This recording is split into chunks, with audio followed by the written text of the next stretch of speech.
Story Shiva.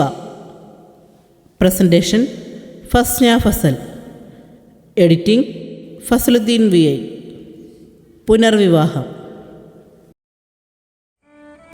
കല്യാണിയും സാവിത്രിയും കൂടി വീണ്ടും വീണ്ടും ചോദിച്ചതോടെ നടന്ന സംഭവം വേലായുധന് പറയാതിരിക്കാനായില്ല. കൂപ്പിൽ വെച്ച് ലോറിയിലേക്ക് തടികൾ കയറ്റുന്നതിനിടയിൽ എങ്ങനെയോ ഒരു തടി തെന്നി വന്ന് ലോറിക്കടുത്ത് നിന്നിരുന്ന ശ്രീധരൻ്റെ ദേഹത്തേക്ക് വീണു. പെട്ടെന്ന് തന്നെ കൂപ്പിലുണ്ടായിരുന്ന എല്ലാവരും കൂടി ഒരു വിധത്തിൽ എങ്ങനെയൊക്കെയോ തടിക്കിടയിൽ നിന്നും ശ്രീധരനെ രക്ഷിച്ച് ഹോസ്പിറ്റലിൽ എത്തിക്കുകയാണുണ്ടായത്. വേലായുധൻ നടന്ന കാര്യം വിവരിച്ചു പറഞ്ഞതും ഒരു പൊട്ടിക്കരച്ചിലോടെ കല്യാണി നിലത്തെ കൂർന്നിരുന്നു പോയി. അച്ഛ എന്നൊരു നോവ് നിറഞ്ഞ ശബ്ദം പുറത്തേക്ക് വരാനാവാതെ അവളുടെ തൊണ്ടയിൽ കുരുങ്ങിയില്ലാതായി. സാവിത്രി സങ്കടത്തോടെ ഭിത്തിയിലേക്ക് തല ചായ്ച്ചു നിന്നു. അവരുടെ കണ്ണിൽ നിന്നും നീർത്തുള്ളികൾ ഒഴുകി താഴേക്ക് ഇറ്റിറ്റ് വീഴുന്നുണ്ടായിരുന്നു. എനിക്ക് എൻ്റെ അച്ഛനെ ഇപ്പം കാണണം. വീണ്ടും വിങ്ങി പൊട്ടിക്കൊണ്ട് കല്യാണി വേലായുധനെ നോക്കി. ദയനീയമായിരുന്നു ആ നോട്ടം. സങ്കടം കൊണ്ട് വേലായുധൻ്റെ മനസ്സും പെടഞ്ഞു. നമുക്ക് അങ്ങോട്ട് പോവാം മോളെ, നിങ്ങളിവിടെ ഇരിക്കും, ഞാൻ വേഗം പോയൊരു ഓട്ടോ വിളിച്ചുകൊണ്ട് വരാം. പറഞ്ഞ ശേഷം വേലായുധൻ ഓട്ടോ വിളിക്കാനായി പോയി. 5 മിനിറ്റിനുള്ളിൽ തന്നെ ഒരു ഓട്ടോയും വിളിച്ചുകൊണ്ട് അയാൾ വരികയും ചെയ്തു. വേഷം പോലും മാറാൻ കൂട്ടാക്കാതെ കല്യാണി അപ്പോഴും അതേ ഇരിപ്പിൽ തന്നെയായിരുന്നു. സാവിത്രിയാണെങ്കിൽ അതിനോടിടയ്ക്ക് വേഷം മാറിയിരുന്നു. ഓട്ടോ വന്നത് കണ്ടതും സാവിത്രി പെട്ടെന്ന് തന്നെ കതകും പൂട്ടി മുറ്റത്തേക്ക് ഇറങ്ങി. സ്റ്റെപ്പിൽ കണ്ണീരോടെ ഇരുന്ന കല്യാണിയെ വേലായുധനാണ് താങ്ങിപ്പിടിച്ചെഴുന്നേൽപ്പിച്ച് ഓട്ടോയിൽ കൊണ്ട് കയറ്റിയത്. പിന്നാലെ സാവിത്രിയും കയറി. ഡ്രൈവറോടൊപ്പം ഒതുങ്ങിക്കൂടി വേലായുധന് വരുന്നു. അച്ഛൻ്റെ ചിരിക്കുന്ന മുഖം, അച്ഛൻ വാത്സല്യത്തോടെ ചേർത്ത് പിടിച്ച നിമിഷങ്ങൾ, സ്നേഹത്തോടെ നൽകിയ ചുംബനങ്ങൾ എല്ലാം മനസ്സിൽ തെളിഞ്ഞു വന്നതും കല്യാണിയുടെ നെഞ്ച് നീറിപ്പിടഞ്ഞു. അച്ഛന് ഒരപകടവും പറ്റരുതേ എന്ന് സകല ദൈവങ്ങളെയും വിളിച്ചവൾ ആ നിമിഷം പ്രാർത്ഥിച്ചു. അവർ മെഡിക്കൽ കോളേജിൽ എത്തുമ്പോഴേക്കും ശ്രീധരൻ്റെ ഓപ്പറേഷൻ തുടങ്ങിക്കഴിഞ്ഞിരുന്നു. തിരക്ക് പിടിച്ച ആശുപത്രി വരാന്തയിലൂടെ നടന്നവർ ഓപ്പറേഷൻ തിയേറ്ററിന് മുന്നിലെത്തി. ശ്രീധരനെ ഹോസ്പിറ്റലിൽ എത്തിച്ച ശേഷം അയാളുടെ സുഹൃത്തുക്കളായ 2 പേരും അവരെ കണ്ടതും ഓപ്പറേഷൻ തിയേറ്ററിന് മുന്നിൽ നിന്നും പുറത്തേക്ക് ഇറങ്ങി. അവരുടെ മുഖവും മ്ലാനമായിരുന്നു. വർഷങ്ങളായി കൂടെയുള്ള സുഹൃത്താണ്. രാവിലെ കൂടി ചിരിച്ച് തങ്ങളോട് സംസാരിച്ച ആളാണ്. ആ ആളാണ് ഇപ്പോൾ ഓപ്പറേഷൻ തിയേറ്ററിൽ ജീവനും മരണത്തിനും ഇടയിലൊന്നോണം കിടക്കുന്നത്. അവരുടെ ഹൃദയത്തിലും അതിൻ്റെ ഒരു നോവ് പടർന്നിരുന്നു. ടെൻഷൻ നിറഞ്ഞ നിമിഷങ്ങൾ മണിക്കൂറുകൾക്ക് വഴിമാറി. ചുറ്റും ടെൻഷൻ നിറഞ്ഞ, സങ്കടങ്ങൾ നിറഞ്ഞ പല പല മുഖങ്ങൾ അങ്ങോട്ടും ഇങ്ങോട്ടും പോകുന്നു. അവിടെയുള്ള ആരുടെയൊക്കെയോ വേണ്ടപ്പെട്ടവരാണവർ. അതിനിടെ കലമുറയിട്ട് കരയുന്ന ചില ശബ്ദങ്ങൾ കേൾക്കാം.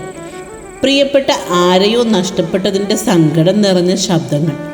എല്ലാം കണ്ടും കേട്ടും ഒരു മൂകസാക്ഷിയായി ഉരുക്കി തളർന്ന് കസേരയിൽ ഇരിക്കുകയാണ് കല്യാണി.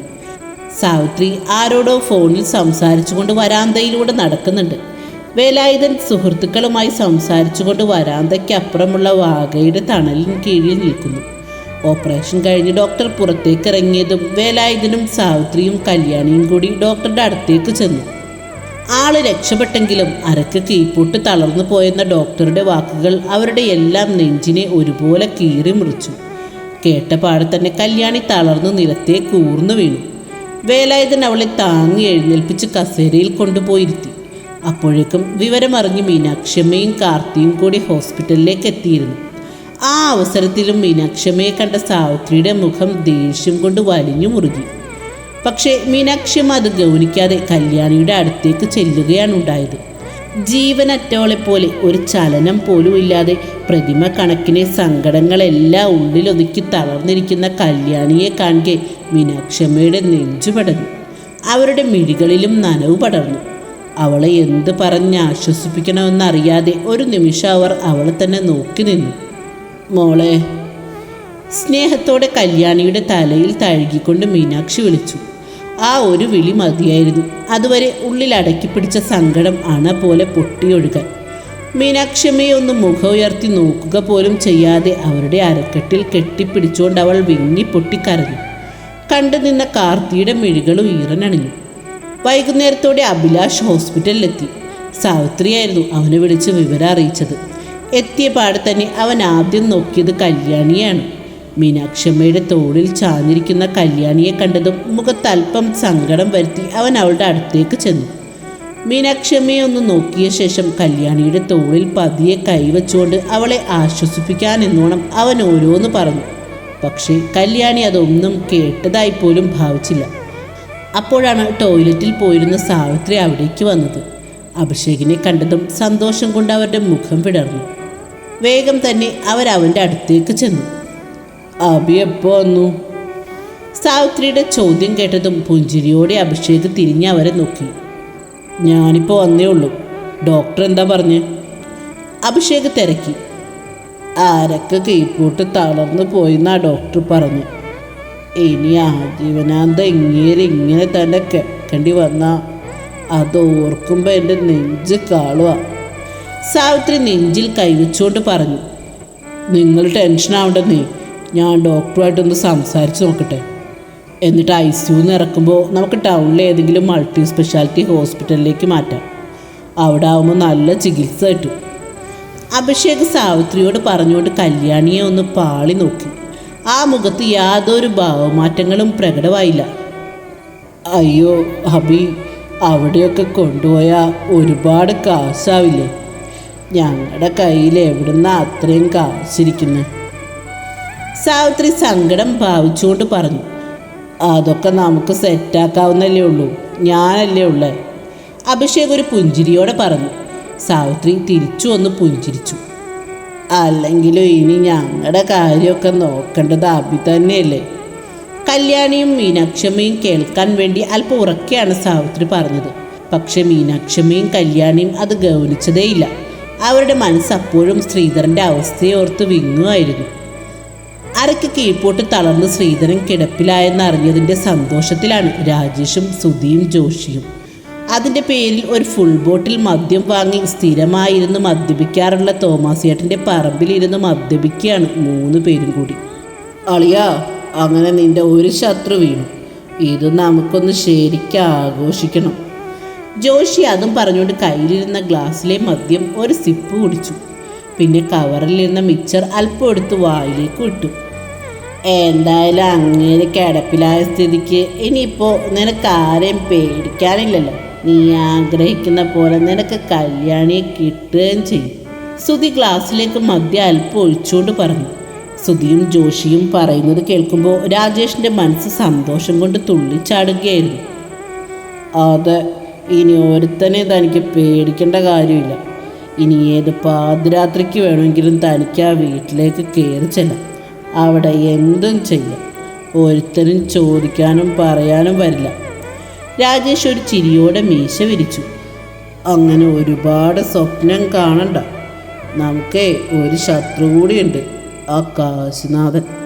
അവനെ ഒതുക്കാതെ ഒരു പണിയും നടക്കാൻ പോണില്ല. കല്യാണിയും അവനും തമ്മിലൊരു ചുറ്റിക്കളി ഉണ്ടോ എന്ന് പോലും എനിക്ക് സംശയമുണ്ട്.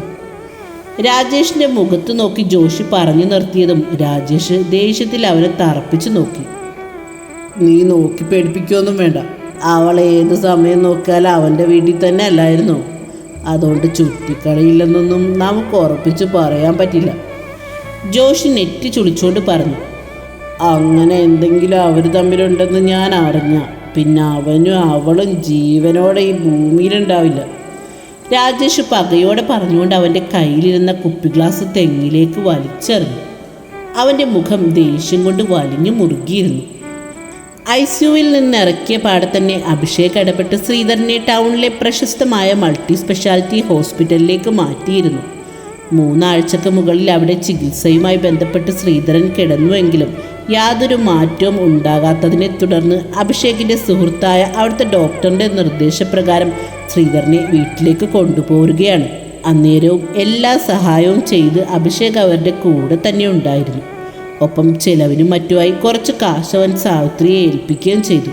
അന്ന് 500 നോട്ടുകെട്ട് കയ്യിലേക്ക് വാങ്ങുമ്പോൾ സാവിത്രിയുടെ മുഖം ഒന്ന് കാണേണ്ടത് തന്നെയായിരുന്നു. ഇത്രയും സന്തോഷത്തോടെ ഇവരെ മുമ്പ് കണ്ടിട്ടില്ല എന്നുവരെ തോന്നിപ്പോയി. അങ്ങനെ കുറച്ച് ദിവസങ്ങൾ കൊണ്ട് തന്നെ സാവിത്രി അഭിഷേകുമായി സംസാരിച്ചിടപഴകി അവനുമായി കൂടുതൽ അടുത്തെങ്കിലും കല്യാണി പക്ഷേ അപ്പോഴും അവനോടൊരകലം പാലിച്ചിരുന്നു. അഭിഷേക് മിണ്ടാൻ ചെന്നപ്പോഴൊക്കെ ഓരോ തിരക്ക് അഭിനയിച്ച് അവൾ ഒഴിഞ്ഞു മാറുകയാണ് ഉണ്ടായത്. എങ്കിലും അച്ഛൻ്റെ കാര്യത്തിൽ ഓടി നടന്ന് ഒരുപാട് സഹായിച്ചതിൻ്റെ പേരിൽ അവനോട് ഉള്ളിലൊരു കടപ്പാട് തോന്നുകയും ചെയ്തു. രാത്രി തുറന്നിട്ട ജനലഴികളിലൂടെ പുറത്തേക്ക് നോക്കിക്കിടക്കുവാണ് ശ്രീധരൻ. മുന്നോട്ടുള്ള ജീവിതത്തെക്കുറിച്ച് ആലോചിക്കും തോറും അയാളുടെ ഉള്ളിൽ ആദി കയറുന്നുണ്ടായിരുന്നു. ഇന്നലെ വരെ തന്നെ പേടിച്ചു നിന്നിരുന്ന സാവിത്രി ഇപ്പോൾ തനിക്കൊരു വീഴ്ച പറ്റിയപ്പോൾ തൻ്റെ നേരെ വായിൽ തോന്നിയതൊക്കെ വിളിച്ചു പറയാൻ തുടങ്ങിയിരിക്കുന്നു. താൻ കേൾക്ക തന്നെ കല്യാണിയെ പലതും പറയുന്നുണ്ട്. തൻ്റെ മുന്നിൽ വെച്ച് അവളെ തല്ലാൻ പോലും കയ്യോങ്ങിയിരിക്കുന്നു. ഇങ്ങനെ പോയാൽ നാളെ തൻ്റെ മോളെ ഇറക്കി വിടാൻ പോലും അവൾ മടിക്കില്ല. അതിനു മുമ്പ് മോളെ ആ അഭിഷേകിൻ്റെ കയ്യിലേൽപ്പിക്കണം. അവൻ സ്നേഹമുള്ളവനാണ്. കാശുള്ളതിൻ്റെ യാതൊരു അഹങ്കാരവും അവനില്ല. അല്ലെങ്കിൽ തന്നെ ഒന്ന് ഓർത്തു നോക്കിയാൽ യാതൊരു ബന്ധവും ഇല്ലാഞ്ഞിട്ടും ചികിത്സയുടെ പേരിൽ തന്നെ എനിക്ക് വേണ്ടി എന്തോരം കാശാണ് അവൻ ചെലവാക്കിയത്. ഇപ്പോഴും അവൻ തന്നിട്ട് പോകുന്ന കാശിലാണ് ഈ കുടുംബം കഴിഞ്ഞു പോകുന്നത് തന്നെ. അങ്ങനെയുള്ള ഒരുത്തൻ്റെ കയ്യിലേക്ക് മകളെ പിടിച്ചേൽപ്പിക്കാൻ ഏതൊരച്ഛനെ ആഗ്രഹിക്കാത്തത്? തനിക്കുറപ്പുണ്ട് അഭിഷേക് തൻ്റെ മോളെ പൊന്നു പോലെ നോക്കും. ശ്രീധരൻ ഒന്ന് നെടുവീർപ്പെട്ടു. നിങ്ങളെന്തോന്നാ മനുഷ്യ ചിന്തിച്ചു കൂട്ടുന്നേ? മുറിയിലേക്ക് കയറി വന്ന സാവിത്രി ശ്രീധരനെ കുറച്ചു നേരം നോക്കി നിന്ന ശേഷം കട്ടിലിൻ്റെ അരികെ ചെന്നുകൊണ്ട് ചോദിച്ചു. ഒന്നുമില്ല, ഞാൻ മോളെക്കുറിച്ചൊന്ന് ആലോചിക്കുകയായിരുന്നു. ഇനി അധികം വെച്ച് താമസിപ്പിക്കാതെ എത്രയും പെട്ടെന്ന് അവളുടെ വിവാഹം നടത്തണം. ശ്രീധരൻ സാവിത്രിയെ നോക്കി പറഞ്ഞു. അത് കേട്ടതും സാവിത്രിയുടെ മുഖം തെളിഞ്ഞു. ഞാനും അത് നിങ്ങളോട് പറയാനിരിക്കായിരുന്നു ശ്രീധരേട്ടാ. ആ ചെറുക്കൻ ഇങ്ങോട്ട് എന്നും വരുന്നതിൻ്റെയും നമ്മളെ സഹായിക്കുന്നതിൻ്റെ ഒക്കെ പേരിൽ ഇപ്പം തന്നെ പലരും മുറുമുറുക്കുന്നുണ്ട്. വെറുതെ അവൾക്കൊരു ചീത്തപ്പേരുണ്ടാവുന്നതിന് മുന്നേ നമ്മൾ കല്യാണം നടത്തുന്നതായിരിക്കും നല്ലത്. സാവിത്രി അഭിപ്രായപ്പെട്ടു. പക്ഷേ അവൾ സമ്മതിക്കുമെന്ന് തോന്നുന്നില്ല. അതൊക്കെ അവൾ സമ്മതിക്കും. പക്ഷേ നിങ്ങൾ പറയേണ്ട പോലെ പറയണമെന്ന് മാത്രം. സാവിത്രി ശ്രീധരൻ്റെ അടുത്തേക്ക് ഇരുന്നുകൊണ്ട് പറഞ്ഞു. എന്നുവെച്ചാൽ നീ എന്താ ഉദ്ദേശിക്കുന്നത്? ചോദ്യഭാവത്തിൽ ശ്രീധരൻ സാവിത്രിയെ നോക്കി. സാവിത്രിയുടെ മുഖത്ത് നിഗൂഢമായൊരു പുഞ്ചിരി വിരിഞ്ഞു. തുടരും.